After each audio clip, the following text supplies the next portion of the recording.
A reunião de hoje. Meus amados, nós estaremos falando sobre a leitura da Bíblia, as dificuldades que nós temos, a dificuldade pelas quais nós passamos, entre tantas outras coisas. E eu acredito, no meu entender, que nós precisamos cumprir algumas regras básicas. Essas regras devem ser cumpridas para que nós possamos ter uma boa leitura da Bíblia, para que nós possamos ter um bom entendimento da Bíblia. E uma dessas regras básicas seria estar em um lugar onde não haverá interrupção.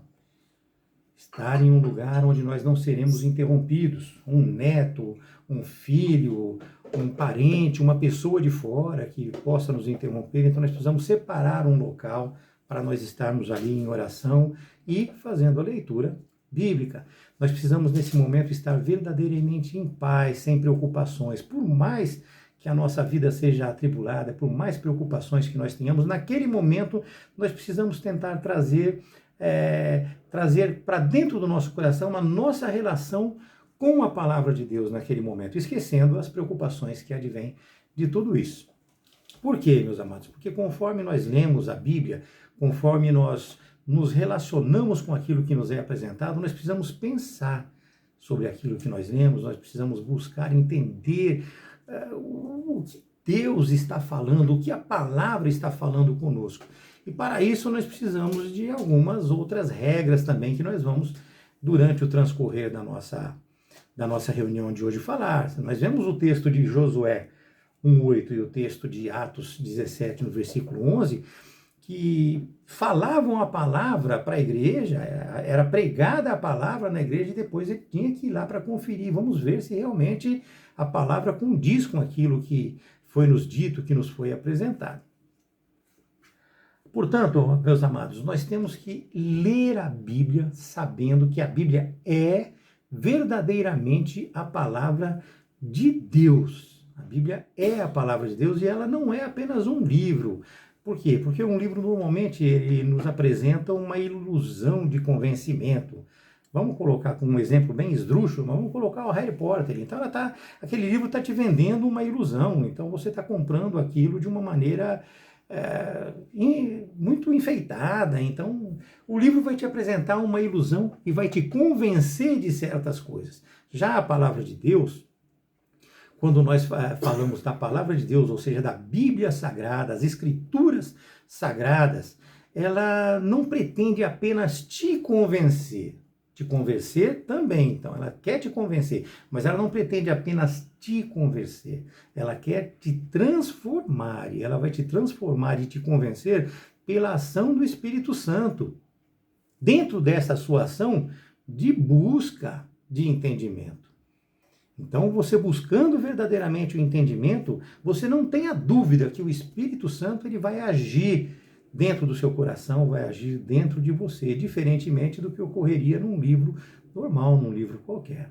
A palavra de Deus, ela deve ser aceita, meus amados, e ela deve ser usada como fonte de conhecimento que vai levar você para o céu. Não é uma coisa qualquer, é uma coisa que vai nos trazer a eternidade, ela vai te levar para o céu. Você tem que aprender verdadeiramente, entender e interpretar da maneira correta essa relação com a palavra de Deus. Existem, claro, várias técnicas para que você possa interpretar a Bíblia. Mas todas essas técnicas, inclusive que vão ser apresentadas hoje aqui, são falíveis, porque quem está atuando ou agindo através dessas técnicas é o ser humano. Então elas são falíveis, elas não são infalíveis, não, elas são falíveis. Portanto, você tem que sempre consultar o seu pastor, você tem que sempre consultar o seu professor, você não pode achar nada. A partir do momento que você acha, você está em dúvida. Se você está em dúvida, você não tem certeza da correção. E você precisa ter certeza desta informação que você recebeu. Pai do Senhor, Evandro, Deus abençoe. Já iniciamos, amém. Viu? Então você tem que ter certeza de que o que está sendo apresentado para você é verdade. Você não pode ler a palavra de Deus, ouvir a palavra de Deus e permanecer com dúvida. O pastor pregou lá na frente, pregou. Quando você chegar na tua casa, procura um tempinho, poxa, ele pregou tal palavra. Vai lá, procura, lê, vê o texto, dá uma olhadinha no contexto. Tem uma coisa que ajuda muito a gente, quando você abre a sua Bíblia, no meio dela tem em negrito o texto que você leu, vamos supor, 1 Coríntios está ali, 1 Coríntios 6, então está lá, versículo 6. Do lado tem vários outros versículos, aquilo é um comparativo que você pode fazer para que aquilo contextualize aquilo que você leu e te traga a certeza do que está sendo apresentado para você. Através da palavra de Deus. Sempre que você lê a Bíblia, você tem que recepcioná-la com o seu coração. Você tem que praticá-la de uma forma tácita,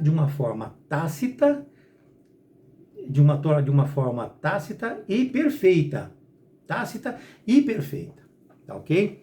Tem que vir a vocês, tem que vir a nós de uma forma tácita e perfeita. Nós não podemos correr o risco de falhar nesse sentido. Nós não podemos correr o risco de cometer erros. Nós já cometemos tantos erros, meus amados, tantos erros na vida da gente, que a gente não pode permitir que a Bíblia Sagrada seja entendida de uma maneira errada. Nós precisamos buscar e ter a salvação nas nossas vidas. Então, não são poucos os livros que são apresentados para nós por pastores como errados, como eu vou explicar para vocês.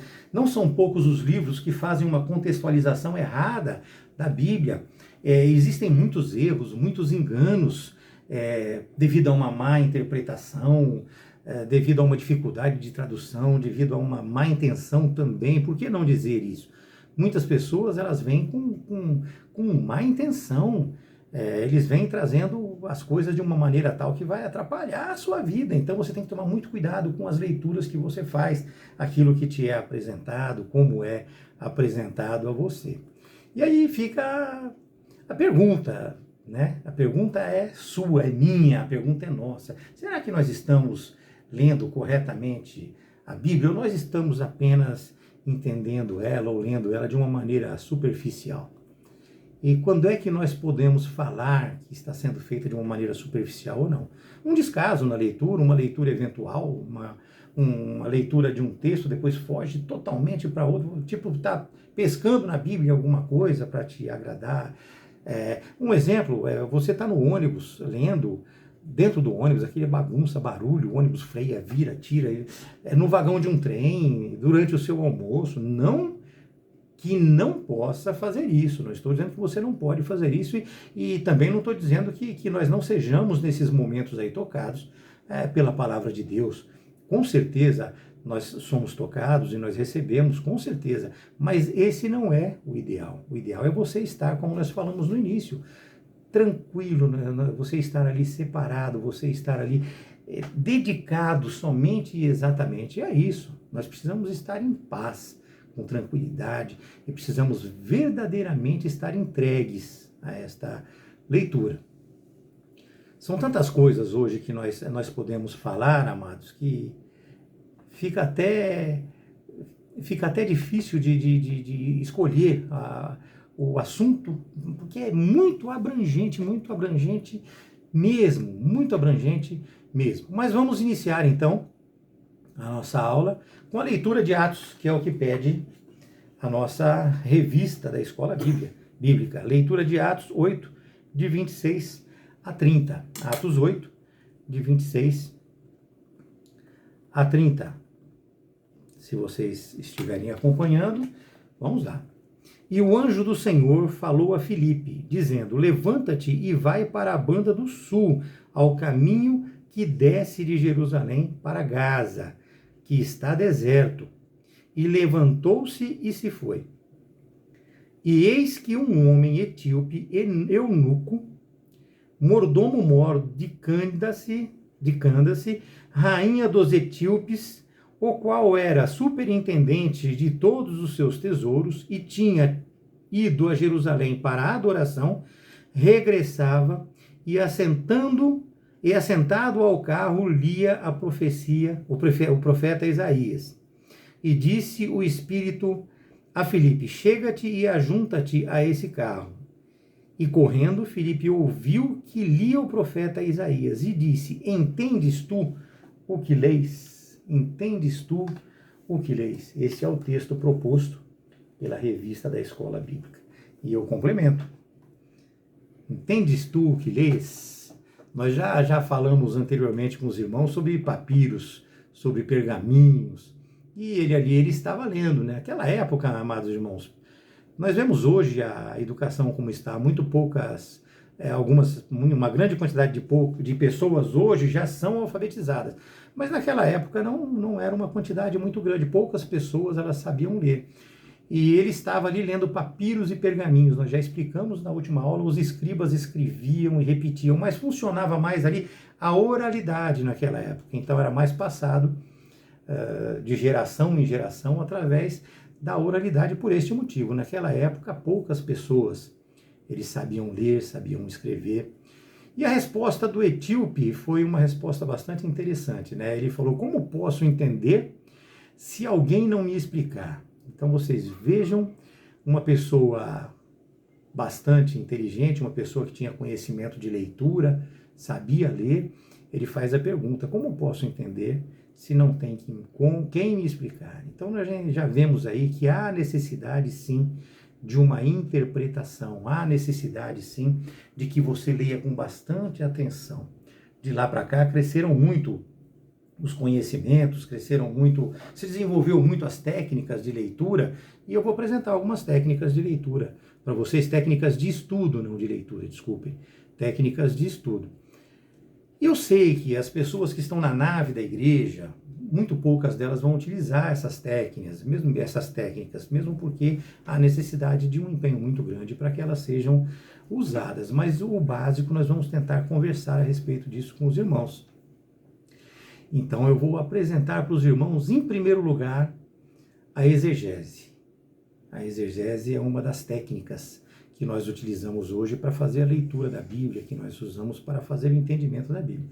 Então, se você leu o que alguns teólogos, alguns estudiosos falam sobre a exegese, eles vão trazer uma parafernália de coisas, e realmente é uma coisa muito grande, se relaciona com o estudo de uma forma muito abrangente. Mas eu trouxe para vocês aqui uma simplificação. A exegese, meus amados, é uma técnica que te leva a interpretar verdadeiramente a intenção do autor. Então vocês prestem atenção nisso. Exegese, vocês vão ver muito isso. Mas a exegese, de uma forma geral, ela leva a isso.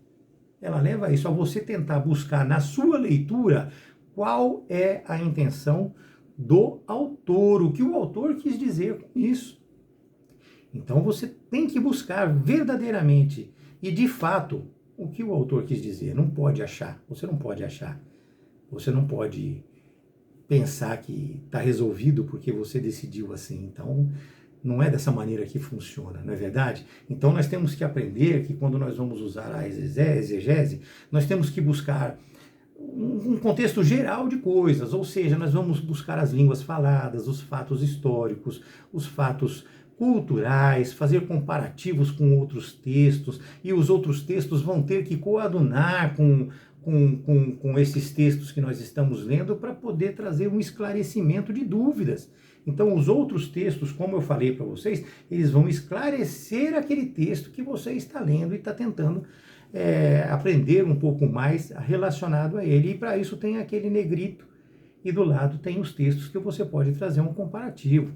Então, nós precisamos, podemos e nós devemos sim utilizar todos os recursos disponíveis literários que nós temos. Precisamos verdadeiramente. Um destes recursos literários que nós temos, que também é muito usado, chama-se hermenêutica. Eu acredito que os irmãos já tenham entendido que a exegese é você trazer o que o autor quis dizer com aquilo. E nós usamos também a hermenêutica. A hermenêutica ela já é bem abrangente e ela é a técnica ou a ciência ou a arte, né, como queiram, que nos leva a interpretar textos bíblicos. E isso, meus amados, tem a ver muito com princípios. tem a ver muito com regras.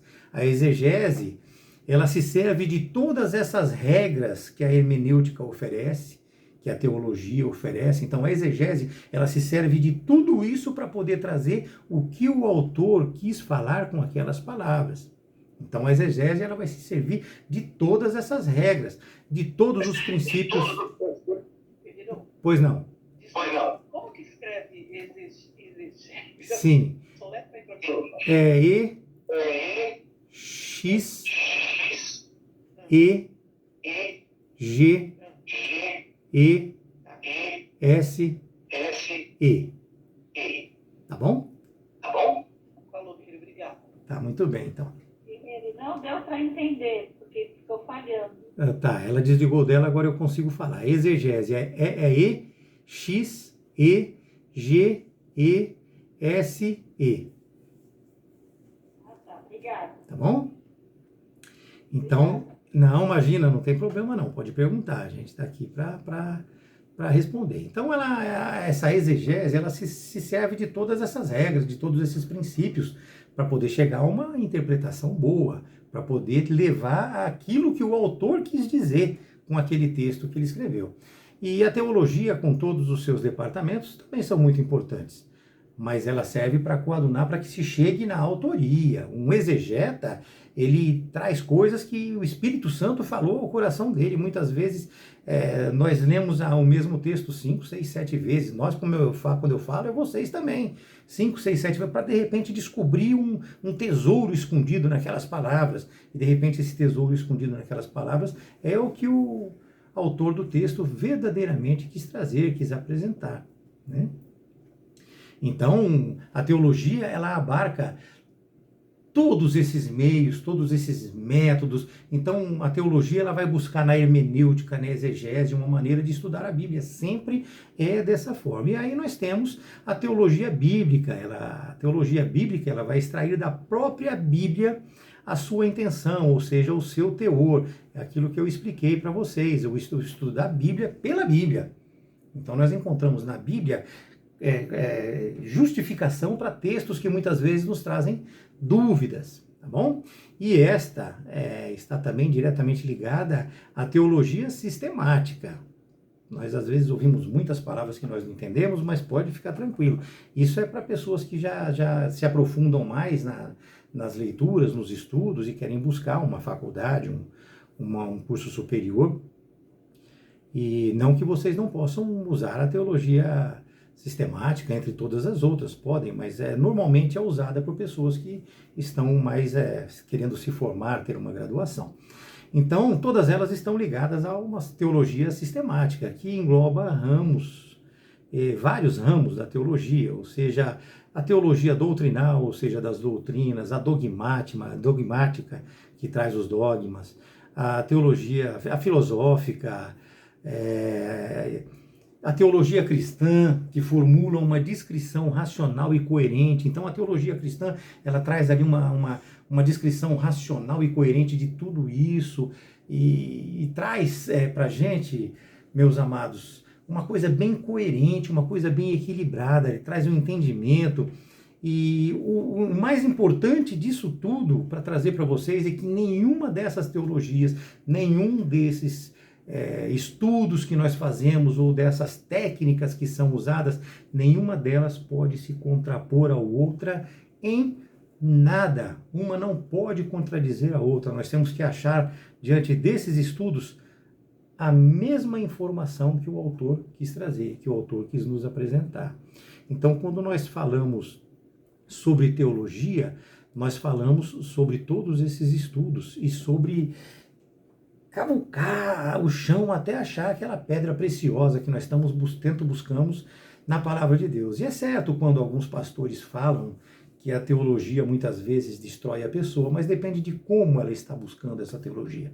Depende de como ela está estudando essa teologia, depende de como... É a mesma coisa, muitas pessoas destroem pessoas utilizando a Bíblia, eles utilizam uma palavra errada e acaba destruindo pessoas. Então, a pessoa, quando ela quer cometer autofagia, ou ela mesmo se destruir, ela começa a interpretar a Bíblia errada, começa a ler a Bíblia de uma maneira errada, começa a tirar a ela mesma, a arrazoar as coisas que ela está estudando, que ela está lendo. Então, é muito difícil, mas uma não contradiz a outra em momento nenhum. Essa é a teologia cristã verdadeira. Se você estudar uma, não contradiz a outra, e às vezes eu insisto em repetir as coisas, mas é para que fique gravado na mente de vocês, na cabeça de vocês.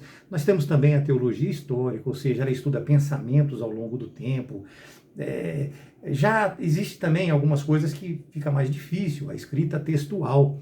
É uma crítica, a crítica textual que é feita nas escritas, nos textos. Então essa é um pouquinho mais avançada, porém é muito necessária para pessoas que querem ir a fundo. E ela é usada adequadamente, meus amados. Ela é muito frutífera. Ela usada adequadamente é muito frutífera, porque ela vai investigar, acima de tudo, as circunstâncias que aconteceram, a fonte que aconteceu. Um exemplo, quando nós falamos assim que Lucas estava com Paulo, pouca gente vai entender que Lucas ficou preso com Paulo, ficou preso. Desculpa, até é uma coisa tão simples que eu estou falando para vocês, mas ela investiga a fonte. Lucas estava ali preso com Paulo, passou o tempo preso com Paulo, estudou com Paulo, curou a filha do prefeito, ele estava ali. Então, ela vai buscar na fonte o que estava acontecendo, o que foi, quando foi, em que situação aconteceu aquilo tudo. Neemias 8:8, ele traz para a gente assim, que leram o livro da lei de Deus, interpretando e explicando a fim de que o povo entendesse o que estava sendo lido. Voltou lá que eu falei para vocês que naquela época muitas pessoas não tinham a leitura, então eles interpretavam e explicavam para as pessoas. Esse foi um método histórico-gramatical, ou seja, o sentido literal, lia-se no sentido literal para que as pessoas entendessem. Esses escritos foi feito por Esdras, que era o governador naquela época. E uma curiosidade para vocês, que nós já conversamos em aulas anteriores, né, a Vulgata Latina de Jerônimo, a Septuaginta, elas foram traduzidas dos escritos de Esdras. Esses foram escritos em média 430 a.C. E este, meus amados irmãos, é o método da interpretação que nós defendemos. Então nós defendemos o quê? Nós defendemos que a Bíblia é literal, o que está escrito o que está escrito por quê? Porque este modo de estudo parte do pressuposto, ou seja, aqui não é um pressuposto, mas parte do pressuposto de que a Bíblia é a palavra de Deus. Para nós a certeza é essa. Mas quando você estuda, a palavra parte do pressuposto, ela existe, ela está ali. E nós temos a certeza de que ela é a palavra de Deus. Então ela é escrita, ela nos diz exatamente aquilo que nós queremos saber. E este método, meus amados, ele prioriza o sentido que o autor deu à sua escrita. Ou seja, tem ali o sentido autoral, é o que o autor quis fazer. Quem escreveu foi o homem, o autor é Deus. Então o que está ali é o que Deus quis falar comigo, o que Deus quis falar com você. Hoje existe uma nova hermenêutica que diz que o leitor deve, e pode, nem deve, né? O eleitor ele pode determinar o sentido da palavra, e nós não aceitamos isso. Nós não aceitamos, mas essa é a nova hermenêutica, muitos estão utilizando. Isso até, você vai fazer uma análise de um texto, né? Então, um exemplo, tem coisas que não é exatamente como está escrita. Um exemplo é a parábola. Quando Cristo fala a respeito, através de uma parábola, nós já entendemos isso de uma maneira muito clara. Ali é uma parábola. Um exemplo, muitas pessoas não entendem Adão e Eva, acham que é mitologia. Muitas pessoas falam que Jonas não ficou na barriga do peixe por 3 dias, mas o próprio Jesus Cristo testificou isso. Jesus Cristo testificou isso no Novo Testamento, quando ele mencionou Adão e Eva, quando ele mencionou que, da mesma maneira como Jonas passou 3 dias na barriga do peixe, vocês leram isso? Vocês lembram disso? Lembrem-se disso. Então, é literal, e muitas pessoas interpretam como mitologia, interpretam errado, e nós precisamos aprender a entender o que é uma mitologia, o que é uma parábola, o que é um livro. Falei para vocês agora há pouco lá daquele bruxo lá. Meus amados, nós precisamos entender, diferenciar uma coisa de outra. Sempre nós precisamos saber, do Harry Potter, né, como eu falei, nós precisamos aprender a distinguir uma coisa de outra. Todos nós podemos interpretar a Bíblia, claro, sem dúvida nenhuma, mas para isso nós precisamos estar livres de ideias, nós precisamos estar livres de achismos, e mesmo até de desejos enganosos dentro do nosso coração. Se eu não estou enganado, é o texto de Efésios 4 que fala sobre isso. Nós temos que nos libertar de tudo que está dentro de nós para que nós possamos verdadeiramente interpretar de uma maneira correta a Bíblia. Nós precisamos de muita atenção de verdade, porque nem sempre o nosso entendimento é o correto. E eu não estou falando de vocês, eu estou falando de mim, estou falando de pastores por aí, de teólogos por aí. Muitas coisas foram esclarecidas durante o tempo, muita coisa há de ser esclarecida ainda durante o tempo, mas nós estamos aqui na luta, buscando, dentro daquilo que o Espírito Santo nos apresenta, o melhor. O melhor. Nós temos que oferecer sempre o melhor para Deus. Nós precisamos de uma mente sadia, de uma mente livre, porque esta é uma tarefa que nos foi confiada, a Bíblia está aí à nossa disposição, então nós precisamos cuidar disso, nós precisamos tratar o nosso coração. A palavra em Timóteo 4,13 diz que até a chegada de Cristo novamente, nós precisamos nos dedicar à leitura, à exortação e ao ensino da palavra.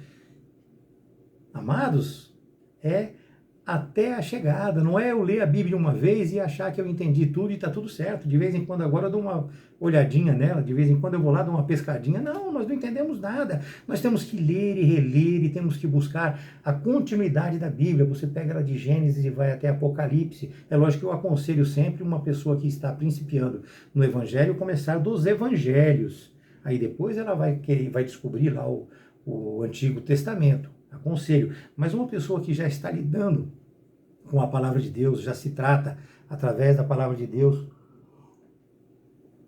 uma pessoa que já tem uma relação com a Bíblia Sagrada, ele tem que começar em Gênesis, porque Cristo já nos é apresentado em Gênesis capítulo 1, e nós precisamos aprender a enxergar isso, e nós precisamos enxergar a Bíblia toda como aquilo que vai crescendo no sentido de Cristo Jesus, aquilo que vai desenvolvendo historicamente, todo o Antigo Testamento vai nos levar aonde? Vai nos levar a Cristo. Então nós precisamos de Gênesis a Apocalipse, fazer uma leitura e tentar entender o corpo todo da palavra de Deus, toda a Bíblia, do início até o fim. É isso que nós precisamos fazer. E nós aprendemos, amados, a cada dia. E é assim também. A palavra ela vai se renovar em você a cada dia. Você fez uma leitura da Bíblia hoje, daqui a um tempo você vai fazer novamente a leitura, com certeza ela vai falar de uma maneira diferente na sua vida.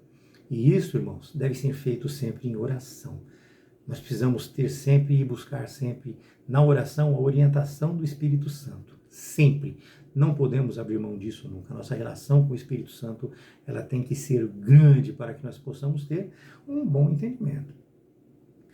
Porque somente o autor verdadeiramente da palavra, através do correto entendimento daquele escrito que foi feito por ele, é a expressão da verdade do Senhor. Então é o autor da palavra, é Cristo, e nós precisamos ter o entendimento desta expressão.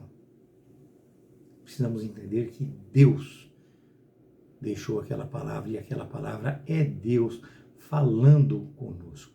Nós precisamos nos lembrar sempre de um ditado popular que eu costumo falar.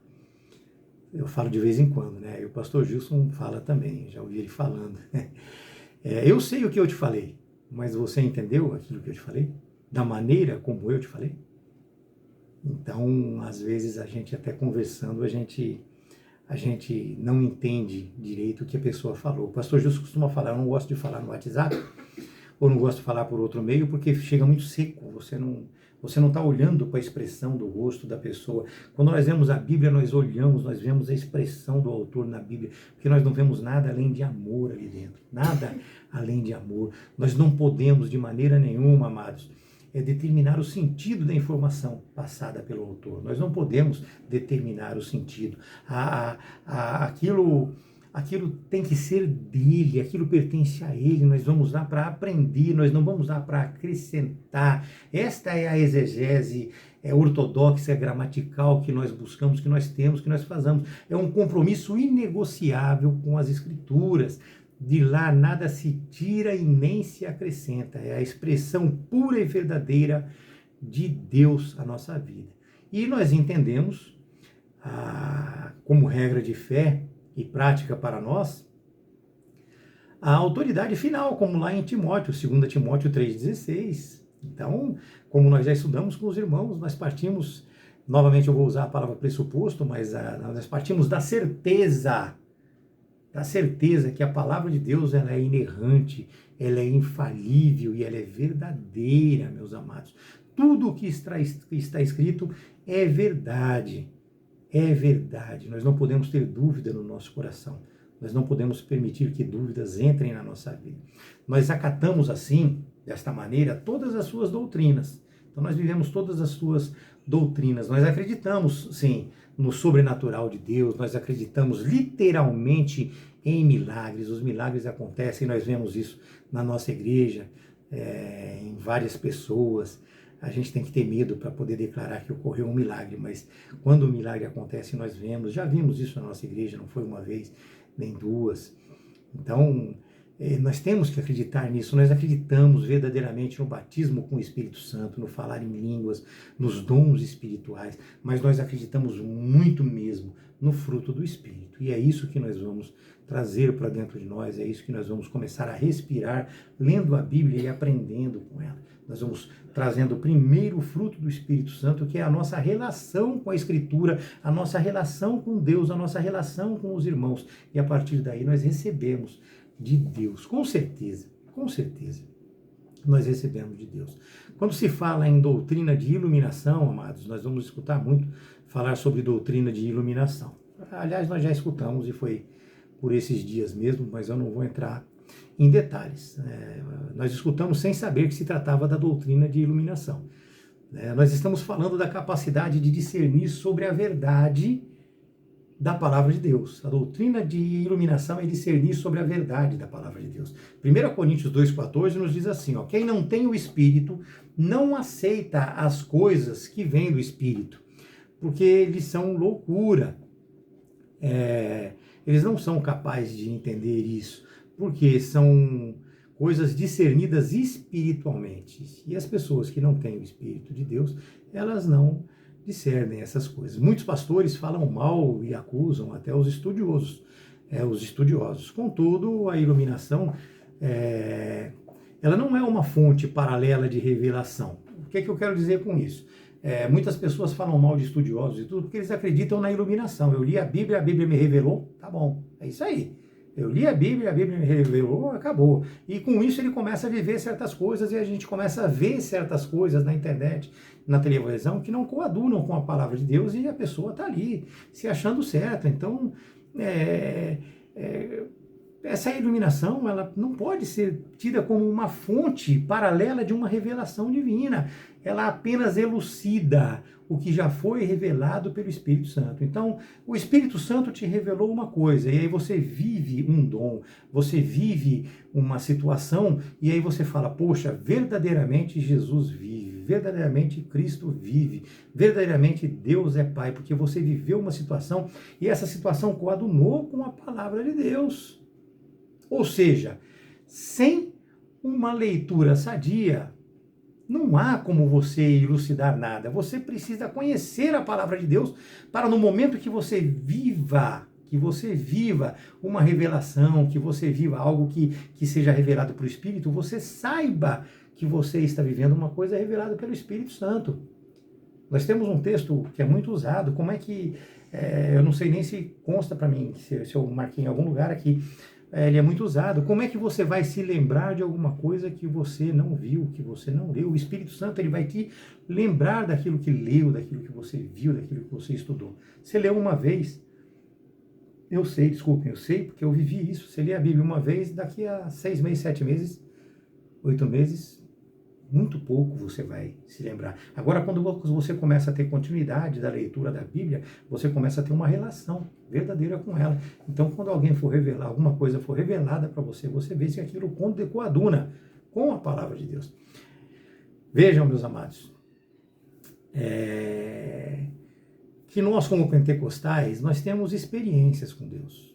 Pentecostal tem verdadeiramente experiência com Deus. Fala em língua, às vezes ele dá um pulinho, às vezes ele bate uma palma, às vezes ele...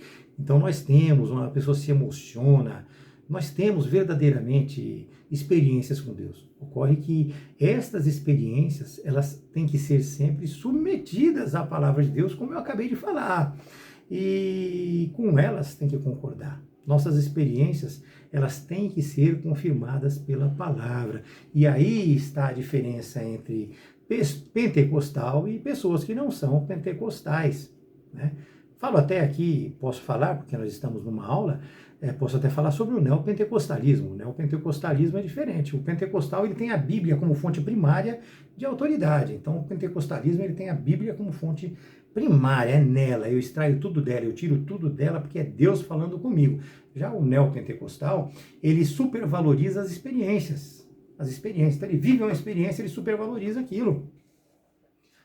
Tá ok? Ele supervaloriza, ele considera muitas vezes a fonte daquela experiência que ele teve até superior à própria Bíblia, ou igual, ou superior à própria Bíblia. Posso me equivocar na palavra, mas o entendimento geral é esse. E nós nunca devemos interpretar a Bíblia à luz das nossas experiências. Como eu acabei de explicar para os irmãos, nós temos que interpretar a Bíblia, como palavra de Deus, e nós temos que pegar as nossas experiências, o que nós vivemos, e ver se está dentro daquilo que a palavra de Deus nos ensina. Então nós devemos interpretar sempre as nossas experiências à luz da Bíblia Sagrada. Assim, meus amados, o conhecimento da palavra, ela vai trazer sempre para nós comunhão com Deus, uma vida de oração incansável, uma vida de coração incansável. Muitas vezes você vai estar lavando louça, você vai estar orando, você vai estar sentada na sala vendo televisão, a pessoa te chama, você não escuta, você está vendo televisão? Ah, não, estava orando. É assim, é uma vida de obediência, uma vida de santificação.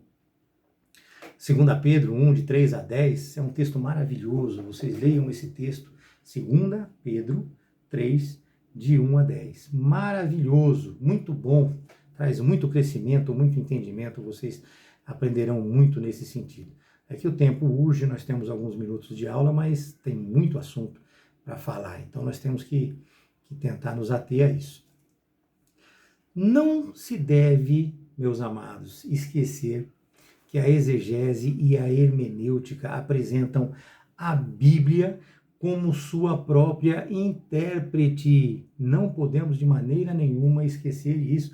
Ou seja, a ligação de um texto com o outro, a sua equivalência, é um texto corroborando com o outro, testificando o outro. Nós devemos, na maioria das vezes, interpretar a Bíblia literalmente, porém tomando cuidado com as expressões de uso simbólico ou alegórico, como nós já falamos. Não podemos permitir que essas coisas nos confundam.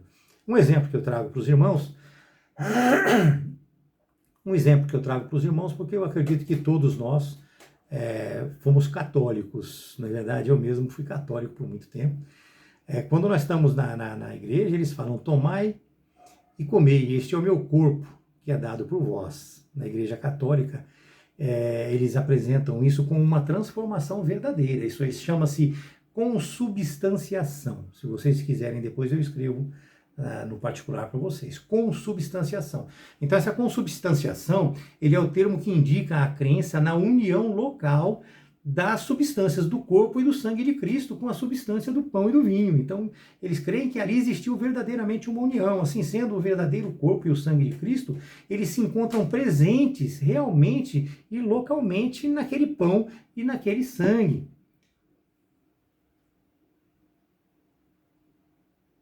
E aí? Essa substância não pode modificá-los, né?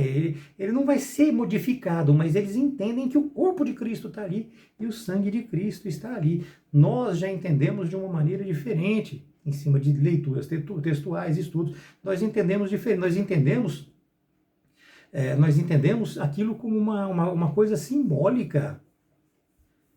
Por que nós entendemos aquilo como um evento simbólico? Porque a Bíblia Sagrada nos apresenta como simbolizando aquilo. Se Cristo estava vivo quando ele serviu a ceia para os irmãos no dia da sua captura e no dia da sua morte, como é que aquilo podia representar verdadeiramente o seu sangue e o seu corpo? Vou só deixar isso para os irmãos. Ele estava vivo, então aquilo realmente representa o corpo dele. Não que aquilo seja transformado, ou seja, o termo consubstanciação, como crê a Igreja Católica. Então, foi só para entendimento dos irmãos, não estou indo contra um. Existe sim esses dois entendimentos, e não tem problema nenhum em haver esses dois entendimentos. Eu estou trazendo para vocês apenas a visão diferenciada, uma visão e outra visão, mas nós não temos nada contra, não temos problema nenhum com relação a isso, cada um que tenha o seu entendimento.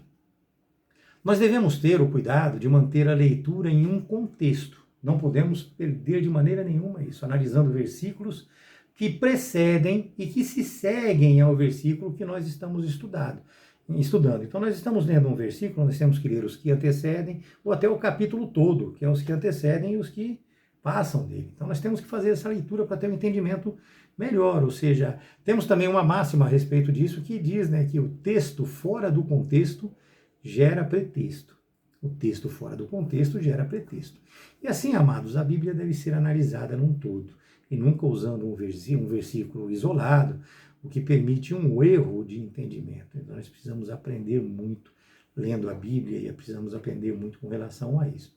Jamais, em hipótese alguma, jamais, o intérprete pode criar um cânon dentro do cânon bíblico.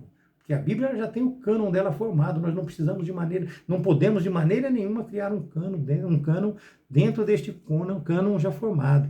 Portanto, não cabe ao estudante, e estudante, quando eu falo, é de primeiro grau até os níveis mais elevados, não cabe ao estudante ou ao leitor da palavra formar, relativizar, fragmentar os textos inspirados. Não cabe, nós não podemos, nós não temos o direito de fazer isso ao custo de perder a salvação e tirar a salvação de certas pessoas que vão acreditar naquilo e vão viver aquilo.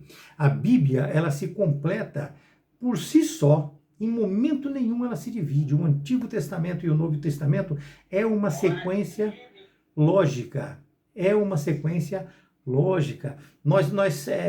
Nós precisamos entender, meus amados irmãos. Eu ia trazer para vocês um exemplo de Maomé, não sei se vai dar tempo, se eu não conseguir, eu paro. Mas vamos lá.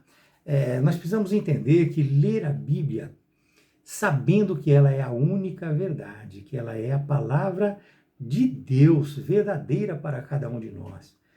Ela nos traz e nos leva ao caminho da salvação. Não existe outro caminho, é o caminho da salvação. Nós precisamos entender que ela nos leva a Cristo, ao nosso único e suficiente Salvador, que ela nos traz e renova continuamente as nossas esperanças e que é através dela que será constituída a base espiritual para esta vida material que nós vivemos hoje. É através da Bíblia, é nela que nós temos que buscar essa base espiritual para nós podermos viver essa vida que nós vivemos. Lembro a você que o propósito principal da Bíblia é mudar a nossa vida. É mudar a nossa vida, nós precisamos ter a vida mudada, nós precisamos ser transformados. Ela não quer apenas te transformar num intelectual em teologia, ela não quer apenas te transformar num estudioso intelectual, numa pessoa com nível superior, não. Não, ela quer te tornar uma pessoa inteligente, uma pessoa que conhece a palavra, uma pessoa que estudou a palavra, mas uma pessoa que tem espiritualidade, que vive verdadeiramente essa comunhão com Deus. Ela não quer te transformar numa pessoa sem espiritualidade nenhuma. Em momento nenhum, uma pessoa que se dedica a estudar a Bíblia Sagrada vai perder essa espiritualidade, porque ele busca o conhecimento para se completar naquilo que ele não sabe, para poder constituir algumas coisas como nós estamos fazendo aqui hoje. Existem, é claro, pessoas que vão buscar conhecer a Bíblia Sagrada para atacá-la, né? Existem, nós não podemos dizer que não nos fazemos de cego, mas todo cristão que busca conhecer a palavra de Deus, conhecer a Bíblia Sagrada, ele não quer se tornar um intelectual, ele quer se tornar uma pessoa mais espiritual ainda. Portanto, ler as Escrituras Sagradas, elas implicam também, meus amados, em uma luta contínua e uma luta muito grande entre a carne e o espírito. Entre a carne e o espírito. Não tem como nós entendermos de uma maneira diferente. Portanto, você busque no Espírito Santo a iluminação para entender e praticar o ensino advindo desta relação, desta relação com a palavra de Deus. Você acha difícil a sua relação? Eu acho difícil, eu posso achar difícil a minha relação também com a palavra de Deus, a dificuldade de estudar, de entender ela. Mas e Santo Agostinho, vocês acham que ele tinha dificuldade de conhecer a palavra de Deus, de estudar, de estar ali? Né? Vou trazer para vocês aqui uma frase de Agostinho, de Hipona. Vou trazer aquilo que ele sentia. Está escrito assim, Agostinho de Hipona. Sinto-me. Eu não vou conseguir porque fica pequeno, né? Vamos lá. Ele traz assim, sinto-me que agora sintonizei com essas escrituras, mas elas me pareciam indignas de serem comparadas com a dignidade de Tule, porque ele se achava muito mais digno, muito mais capaz, ele achava que ele já tinha paz, ele já era, que ele já era o superior, ele estava por cima da carne seca. Vamos continuar o que ele estava lendo, senão eu começo a expor aqui, fica difícil. Comparadas com a dignidade de Tule, pois o meu orgulho, vejam bem, meu orgulho inflado evitava o seu estilo, a simplicidade da palavra de Deus. Nem a grandeza da minha inteligência podia penetrar em seu significado interior. Então, nós precisamos, para poder fazer uma boa leitura da Bíblia, abrir mão de nós mesmos, nos entregar verdadeiramente a esta relação com a Bíblia Sagrada, com a palavra de Deus. Verdadeiramente, eu acredito que é difícil. Foi difícil para ele, vai ser difícil para nós, mas nós vamos conseguir. Nós vamos aos poucos aprendendo cada dia um pouquinho mais. Eu, para poder trazer um pouquinho de conhecimento para os irmãos, eu estudei bastante, né? E aprendi bastante. Não sei tudo, não sei nada praticamente. Então eu gostaria que os irmãos se empenhassem também bastante nesse sentido. Tá bom?